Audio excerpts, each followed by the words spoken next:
The prison moon of Kroth, 7 sat at the edge of known space, a frozen rock where the galaxy dumped the creatures it wanted to forget.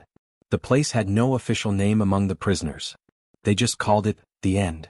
Because that's what it was. The end of hope. The end of freedom. The end of everything.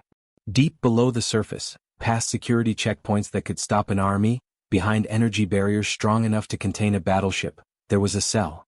And in that cell sat Axel. That wasn't his real name. The Krothene scientists who'd created him in their sterile labs had given him a designation, not a name. Something cold and clinical like all their experiments. But the humans who'd found him later, they'd given him a real name. Axel. It meant Father of Peace in some old Earth language. The irony wasn't lost on him. He sat on the bare metal floor, his back against the wall, staring at his reflection in the polished steel. The face looking back at him wasn't quite human and wasn't quite alien either. It was something in between. Something the galaxy didn't have a word for. 7 feet tall, his body was covered in dark green scales that shimmered like armor in the dim light. Thick plates ran down his spine, natural protection that could stop most small arms fire. His hands ended in claws sharp enough to slice through steel doors. His jaw was powerful, filled with teeth that belonged to a predator. Everything about his body screamed danger. Screamed monster. But then there were his eyes. Brown eyes. Human eyes. Warm and alive with emotions that no Krothene had ever felt. When people looked at him, really looked at him, those eyes were what unsettled them most. Because they could see something behind them. Something that thought and felt and hoped. Something that shouldn't exist in a body like his. 20 years had passed since the day the Krothene Empire made their terrible mistake. During the first contact wars, when humans and aliens clashed for the first time, a Krothene battle group had ambushed a squad of human marines on a colony planet. Instead of killing them, the Krothene commanders saw an opportunity. They'd heard stories about humans. About their unpredictability. Their refusal to surrender. Their strange ability to win battles they should lose. The Krothene wanted that power for themselves. They took the captured marines to their secret research stations. Their best scientists began their work. The plan was simple in theory. Take the genetic code that made humans so dangerous and combine it with Krothene physical superiority. Create the perfect weapon. A creature with the body of a warrior and the mind of a survivor. The experiment succeeded beyond anything they'd imagined. And that's exactly what terrified them. Axel remembered the day the scientists realized what they'd created. He'd been young then, maybe 5 years old, but already the size of an adult. They'd given him a test.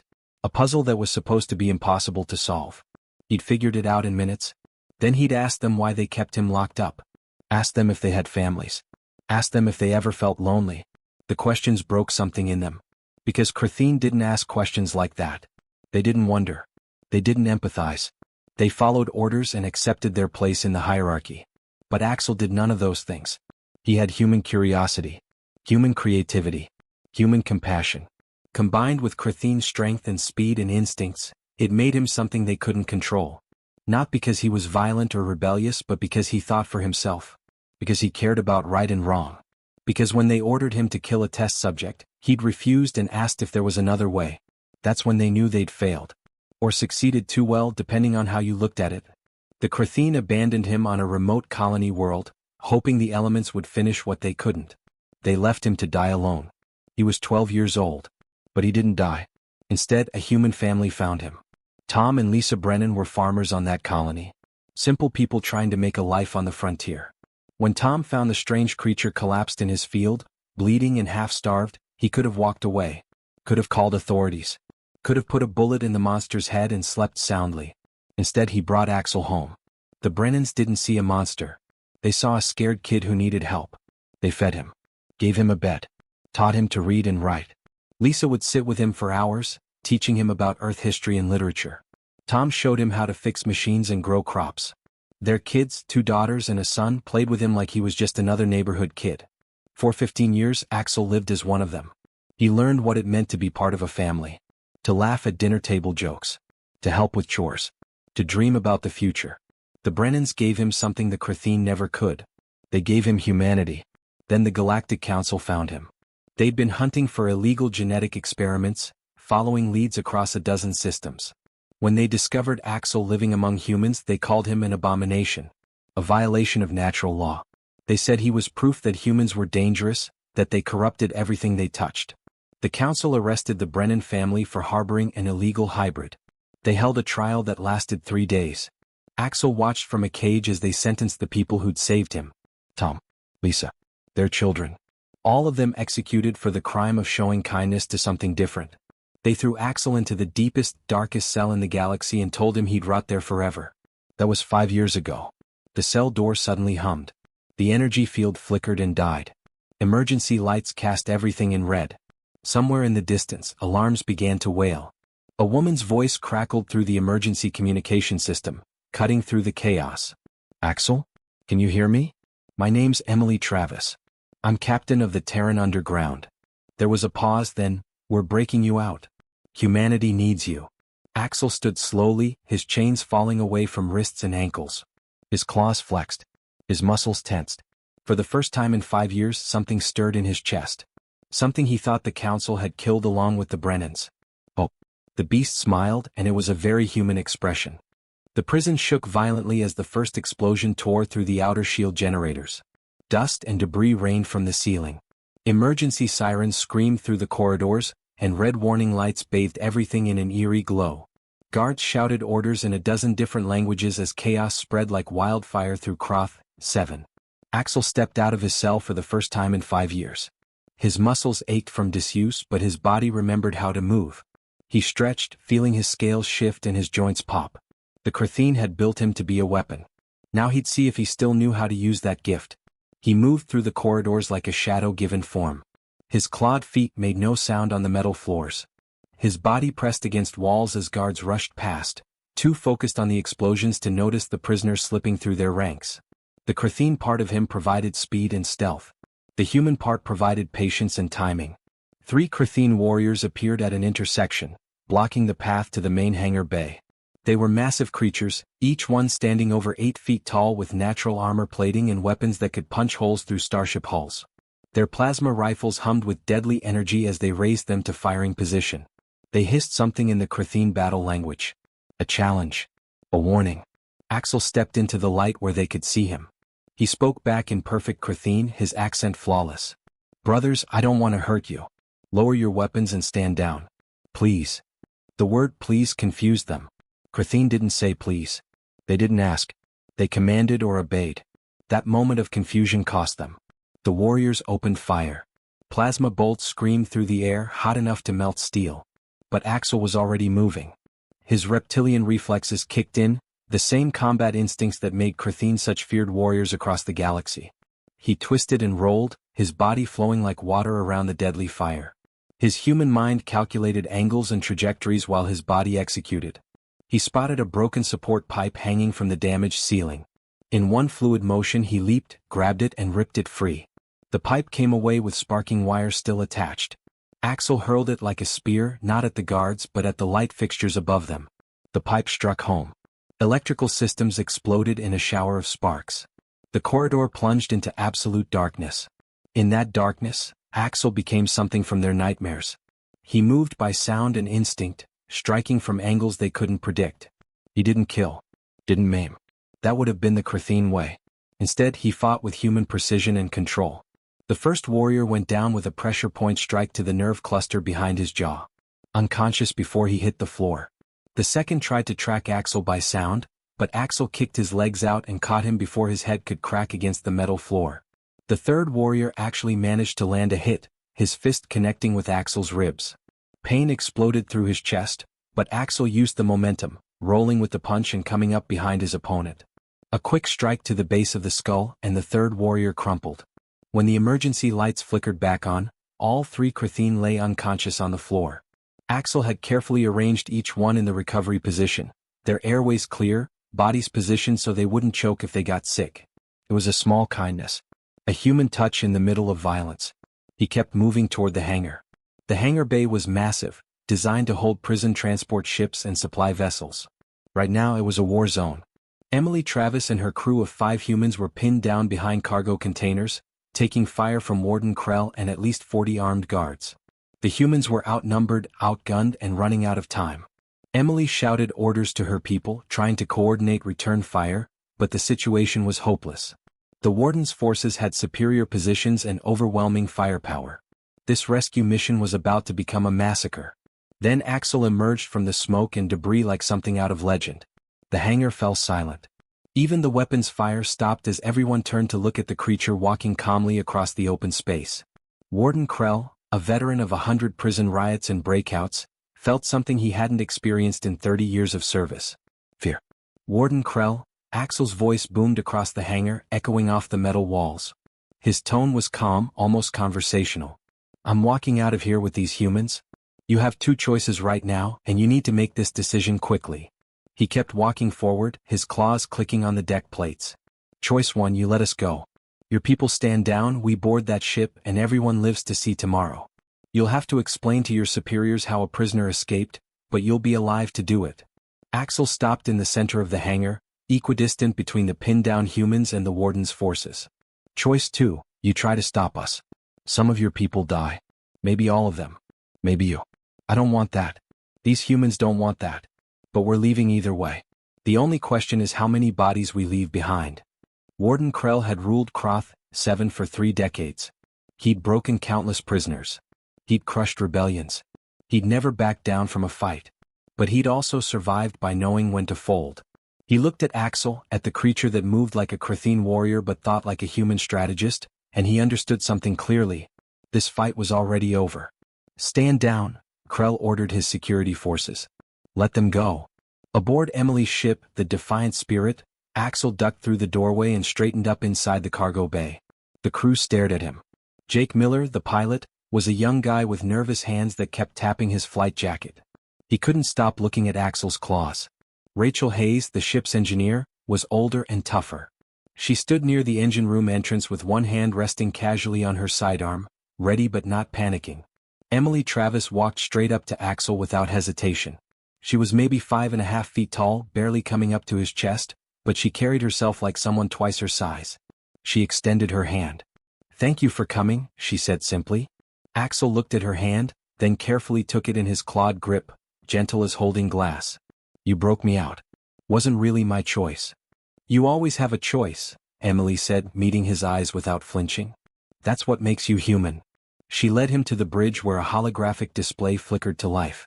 Star charts appeared, showing the outer rim territories where human colonies had spread over the past 2 centuries. Small settlements on frontier worlds. Mining operations on asteroids. Agricultural colonies on terraformed planets. Each one marked with a red triangle. The Galactic Council has marked every human settlement for extermination, Emily explained, her voice tight with controlled anger. They're calling it Pacification Protocol 7. Sounds clean and official, doesn't it? What it really means is genocide. They launched their attack fleets in 3 weeks. She zoomed in on specific colonies. Each one showed population numbers. Millions of lives. Families. Children. People who'd done nothing except exist. We need someone who understands how the Council thinks. How they fight. Someone who's seen both sides of this war. Emily looked at Axel. Someone who's both human and not. That's you. Axel studied the hologram, seeing the names of colonies. New Boston. Port Henderson. Tesla Station. Freeman's World. Families like the Brennans lived on those worlds. People who'd shown him what it meant to be human. What do you need me to do? The Terran underground base wasn't much to look at from the outside. Hidden deep in the shattered remains of an asteroid field called the Graveyard, it consisted of hundreds of salvaged ships, mining habitats and makeshift structures all connected by pressurized tunnels and docking tubes. It looked like something built by people who had no choice but to make it work. Because that's exactly what it was. Axel stood on the observation deck of the main habitat, his scaled hands pressed against the reinforced glass. Outside, in the zero gravity between structures, human children were playing. They wore bright-colored pressure suits and launched themselves between handholds, laughing and shouting to each other. Their joy echoed through the comm channels, filling the cold void with warmth. One little girl, maybe 7 years old, did a perfect flip and caught herself on a safety cable. Her friends cheered. She waved at them, grinning so wide Axel could see it even through her helmet. Something broke inside him. A wall he'd built over 5 years in that prison cell suddenly cracked and crumbled. His chest tightened. His throat closed up. If he'd been fully human, he would have cried. They remind you of the Brennans? Emily said softly, stepping up beside him. Axel didn't turn to look at her. He kept watching the children play, their innocence somehow surviving in this desperate hiding place at the edge of nowhere. Tom Brennan was a farmer, Axel said, his voice barely above a whisper. Third-generation colonist on a world called New Haven. He grew wheat and corn, nothing fancy. Simple man with simple dreams. He wanted to feed people and raise his family in peace. Emily stood quietly, letting him talk. I was 12 when the Kratheen dumped me on that planet. Starving. Wounded. More animal than person. Tom found me collapsed in his field during harvest season. I looked like something out of a nightmare. 7 feet of scales and claws, covered in my own blood. Any sane person would have run or put a bullet in my head. Axel's clawed hand traced the glass, following the path of the playing children. Tom brought me home instead. Carried me on his shoulders like I weighed nothing. His wife, Lisa, she cleaned my wounds and fed me soup. Didn't matter that I looked like a monster. They saw someone who needed help, so they helped. That's simple. His voice caught and he had to pause before continuing. Lisa taught me to read. Sat with me every evening for months, going through children's books, teaching me letters and sounds. She was patient when I got frustrated. Encouraging when I wanted to give up. She made me feel like I was worth teaching. Outside, the children had started a game of tag, chasing each other through the void with pure joy. Their kids. Amy, Beth, and little Daniel. They were scared of me at first. I don't blame them. But kids are resilient, you know? Within a week, they were including me in their games, arguing with me over whose turn it was, asking me to read them bedtime stories. They didn't care that I had claws. They just wanted someone to play with. Axel finally turned to look at Emily, and she could see the pain in his 2 human eyes. I lived with them for 15 years. 15 years of being part of a family. Of belonging somewhere. Of being treated like a person instead of an experiment. Then the council found me. Emily remained silent, knowing there was more. They called it a trial, but it was already decided before it started. The council declared me an abomination. A violation of natural law. They said the Brennans had committed a crime by harboring me. By teaching me. By treating me like I mattered. His claws scraped against the glass. I watched them execute Tom first. Then Lisa. Then their children. One by one. The council made me watch. They wanted me to understand what happened to humans who showed kindness to things like me. That was 5 years ago. I remember every second. Emily was quiet for a long moment, then she spoke. That's why they fear us, you know. Not our weapons or our ships. They fear what we represent. What's that? Axel asked. Change. Growth. The possibility that their perfect, ordered galaxy might be wrong about everything. Emily pulled up a holographic display showing images and data. In just 200 years since first contact, humans have done something the Council couldn't accept. We've turned barren moons into thriving gardens. We've formed alliances between species the Council said would never cooperate. We've inspired a dozen so-called lesser species to demand representation in galactic affairs. She shifted the display, showing comparison charts.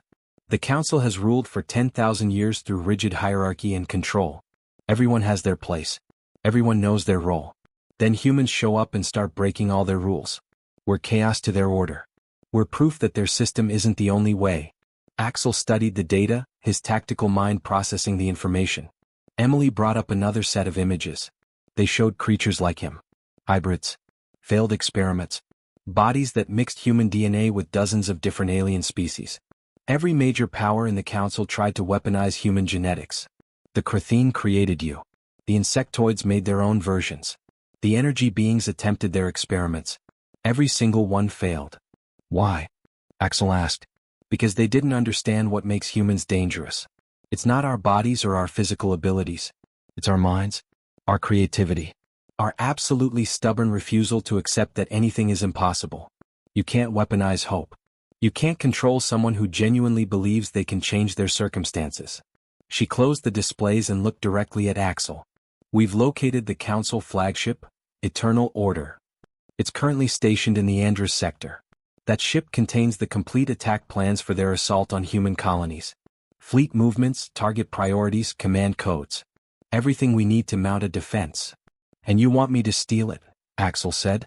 We need you to infiltrate the flagship, access their data core, download the plans and get out alive. Axel's laugh was sharp and bitter. Infiltrate the most heavily defended ship in the galaxy? That's not a plan. That's suicide with extra steps. Emily smiled, and there was something fierce in that expression. I know it sounds impossible. That's exactly why it'll work. The Council thinks we're rational. They believe we calculate odds and make logical decisions like they do. They expect us to do the smart thing. The safe thing. She stepped closer to him. But you've got the most human trait of all, Axel. You've got the sheer arrogance to look at impossible odds and try anyway. That's what Tom and Lisa taught you, whether they knew it or not. That's what makes you dangerous. 2 days later, Axel sat in the cramped cockpit of a stolen Kratheen shuttle, wearing armor that barely fit his unique frame. The shuttle was heading toward the Council flagship, just another supply vessel in a stream of dozens. Jake's voice crackled through the hidden comm unit surgically implanted behind Axel's jaw. You know this is completely crazy, right? Like genuinely insane. Axel checked his equipment one last time, then grinned, showing too many teeth. Yeah, Jake. I know. So why are we doing it? Because it's crazy. Because it's impossible. Because no rational person would even attempt it. Axel's grin widened. That's what makes it human. The Council flagship, Eternal Order, hung in space like a metal cathedral. 3 miles of gleaming hull stretched from bow to stern, bristling with weapons that could crack moons in half. Its shields could withstand direct hits from entire battle groups. Inside, thousands of crew members from dozens of species kept the massive warship running with military precision. Axel walked through its pristine corridors, trying not to look as nervous as he felt. He was disguised as a Kratheen enforcer, wearing stolen armor that barely fit his unique frame. His biological signature read as pure Kratheen on their scanners, a useful trick of his hybrid genetics. But scanners only told part of the story. If anyone looked too closely, if anyone asked the wrong questions, this whole mission would fall apart. The plan had sounded simple back on the Defiant Spirit. Sneak aboard during a routine supply transfer. Make his way to the data core. Download the attack plans for the human colonies. Get out before anyone noticed. Simple. Of course, nothing ever stayed simple. Axel turned a corner and found himself at a security checkpoint he hadn't expected. 2 guards flanked a scanner station, and behind them stood something that made his heart sink. A massive insectoid officer, easily 9 feet tall, with a chitinous exoskeleton that looked like living armor. Its 4 arms ended in claws that could rip through steel. Compound eyes studied every crew member passing through with inhuman attention to detail. Next, the insectoid clicked in Galactic Standard, its mandibles moving in a way that made Axel's skin crawl. Axel stepped forward, keeping his posture rigid and military. He handed over his forged credentials, praying they'd hold up to inspection. The insectoid's antennae twitched as it reviewed the data pad. Several seconds passed. Then its mandibles clicked again, this time with a sound Axel recognized. Suspicion. Your authorization codes are expired, Kratheen. The insectoid's voice was flat and emotionless. Axel's human mind went into overdrive while his reptilian body remained perfectly still. He needed a story. Something believable. Something that would hold up for just long enough to get past this checkpoint. I was just transferred from the Kroth 7 prison detail 2 days ago, Axel said, putting irritation into his voice. Real Kratheen hated bureaucratic delays. The transfer happened fast. Check with command if you need verification. The insectoid's compound eyes studied him for a long moment. Axel could almost see it thinking, weighing options. Then one of its 4 arms reached for the communication device on its belt. That's when Axel knew he was out of time. Once that call went through, the entire ship would know there was an intruder aboard. He had maybe 10 seconds before everything went wrong. Axel grabbed the insectoid's arm and yanked hard, pulling the surprised officer off balance. He dragged it sideways into an adjacent maintenance corridor before the other guards could react. The door sealed behind them with a pneumatic hiss. The fight that followed was brutal and ugly. The insectoid recovered instantly, its superior training kicking in. It moved with terrifying speed, all 4 arms striking from different angles. Its exoskeleton was harder than Axel's scales, and it was stronger than him, faster than him. The Council trained their security forces well. By every measure, Axel should have been dead in the first 10 seconds. But he didn't fight like a Kratheen warrior. He fought like a human. When the insectoid lunged with its razor-sharp mandibles spread wide, Axel didn't try to block or overpower it. Instead, he ducked low and kicked out at a coolant pipe running along the wall. The pipe ruptured, spraying scalding steam directly into the insectoid's face. It recoiled, momentarily blinded. Axel grabbed a toolkit from a wall mount and hurled it across the corridor. The insectoid's compound eyes tracked the movement automatically, its predator instincts taking over. While it was distracted, Axel dove under its reaching arms and came up behind it. The insectoid spun faster than Axel expected. One of its arms caught him across the ribs, sending him crashing into the wall. Pain exploded through his chest. He felt scales crack, tasted blood in his mouth. But pain was just information. His human brain processed it and kept working. The insectoid charged again, using its superior mass like a battering ram. Axel waited until the last possible second, then sidestepped. As the creature rushed past, Axel didn't just dodge. He pushed, using its own momentum to send it crashing headfirst into the metal wall behind him. The impact sounded like a ship collision. The insectoid dropped, unconscious. Axel stood there for a moment, breathing hard, bleeding from at least a dozen cuts. His ribs screamed in protest with every breath. But he was alive. He dragged the insectoid into a storage locker and sealed it inside. With luck, no one would find it for hours. He continued deeper into the ship, leaving a thin trail of blood behind him. The data core chamber was everything he'd been warned about. Energy barriers shimmered across the entrance. Automated defense drones hovered near the ceiling, their weapons tracking any movement. Security systems that would have stopped a professional strike team. But Axel had something professional soldiers didn't. He had human stubbornness and creativity in a body built for war. It took him 20 minutes to bypass the systems, using tricks he'd learned from watching Rachel work on the Defiant Spirit's computers. When he finally accessed the core's data, his claws were shaking from adrenaline and blood loss. The attack plans were there, just like Emily said they'd be. Fleet movements, target coordinates, timetables. Everything humanity needed to prepare a defense. Axel's finger moved to start the download. Then he saw the other file. Project Purification. Curiosity made him open it. What he read made his blood run cold. It wasn't just an attack plan. It was a bioweapon. Specifically engineered to target human DNA. Not just pure humans either. Anything with even a trace of human genetic code. The weapon would spread through populations like wildfire, killing every human, every hybrid, every test subject the Council had ever created. They weren't planning to conquer humanity. They were planning to erase it from existence. To murder an entire species and pretend humans had never existed at all. Axel's clawed hand shook as he activated his hidden comm device. "Emily," he whispered. "It's worse than we thought. They've got a bioweapon. Genetic level. It'll kill anyone with even a trace of human DNA." Static crackled for a moment before Emily's voice came through. "Can you destroy it?" Axel stared at the screen. His mission was to download the attack plans and get out. That was it. Simple. If he destroyed the bioweapon data, every alarm on this ship would trigger immediately. He'd be trapped on a hostile warship with nowhere to run. But if he didn't destroy it, the Council would use it. They'd murder billions. Every human child in the colonies. Every hybrid like him who'd never asked to be created. Every person who'd ever shown kindness to someone different. He thought about Tom Brennan finding him in that field, broken and dying. About Lisa teaching him to read. About their children playing with a monster and seeing a friend instead. His clawed finger hovered over the delete command. "Axel, what are you doing?" Emily's voice was urgent, worried. "Something human," Axel said quietly. He pressed delete. Alarms screamed through the ship like wounded animals.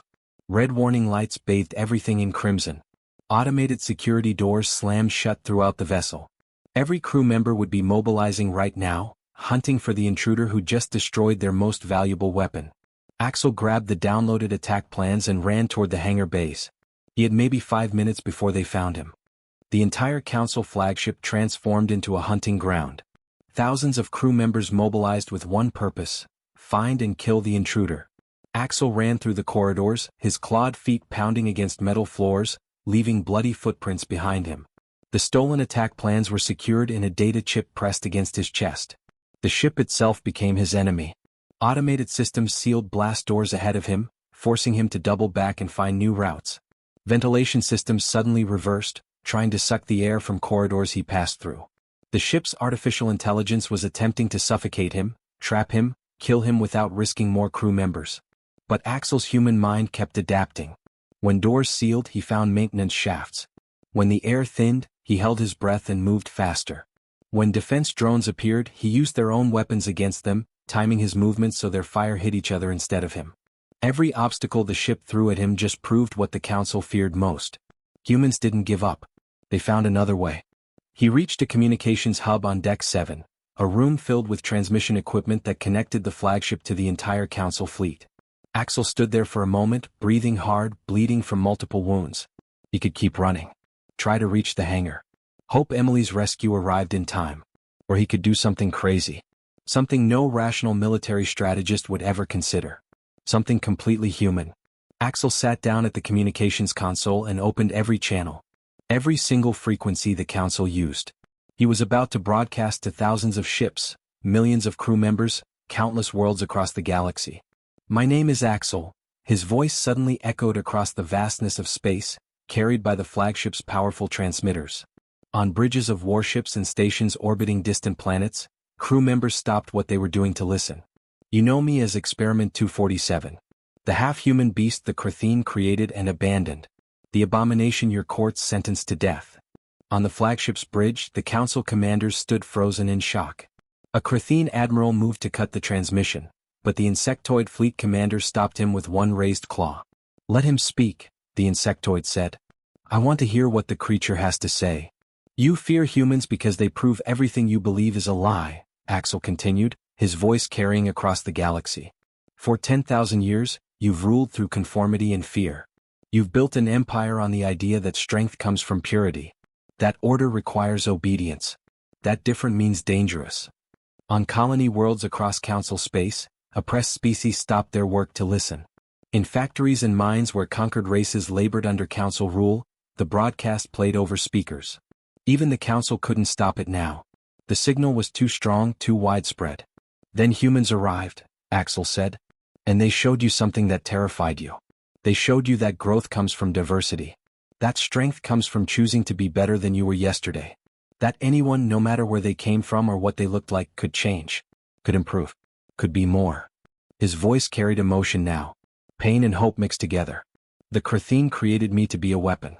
They took human DNA and mixed it with their own, expecting to build the perfect soldier. They gave me scales and claws and expected a monster. But you know what happened instead? I asked questions. I showed compassion. I refused to kill when they ordered me to. So they threw me away like broken equipment."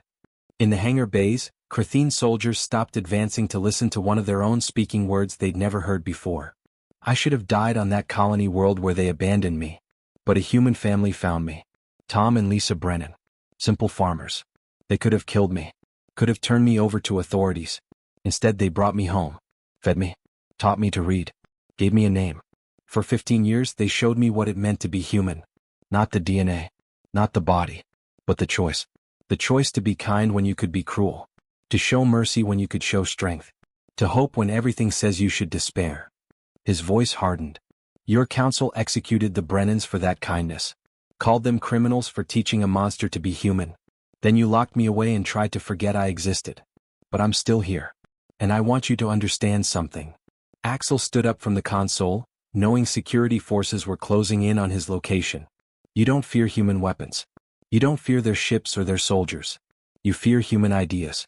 You fear the concept that anyone can choose who they want to be. That change is possible. That your perfect, ordered galaxy might not be so perfect after all. You fear that the species you've conquered and oppressed might start asking the same questions humans ask. Might start demanding the same freedoms humans demand." Alarms wailed around him. He could hear boots pounding down corridors, getting closer. "I destroyed your bioweapon today. Project Purification. The genetic killer you designed to murder every human and hybrid in the galaxy. I erased it because that's what humans taught me. You don't win by destroying everyone different from you. You win by being better than that. By choosing mercy. By choosing hope." The door behind him exploded inward. Armed guards poured into the room. "That's what you really fear about humanity," Axel said, his final words carrying across the galaxy. "Not that they're strong. But that they're right." He dropped the communicator and faced the guards. Before they could fire, the wall beside him exploded. Emily's ship, the Defiant Spirit, had blown a hole directly through the flagship's hull. Rachel stood at the breach, weapon in hand, grinning like a maniac. "Need a ride?" she shouted over the escaping atmosphere. Axel ran and jumped, clearing the gap between the flagship and the rescue ship in one leap. Jake's piloting sent them spiraling away from the massive warship as weapons fire lit up space around them. On the bridge of the Defiant Spirit, Emily pulled up long-range sensors. Across the galaxy, something was changing. 3 minor species had just declared independence from Council rule. 2 more were broadcasting messages of support for humanity. On a dozen worlds, oppressed populations were rising up, inspired by the words of a hybrid who'd chosen to be human. "You started a rebellion," Emily said, looking at Axel with something like awe. No, Axel replied, watching the stars streak past as they jumped to hyperspace. I just reminded them what humans taught me. That anyone can choose to be free. That's a human idea. And ideas like that can't be killed.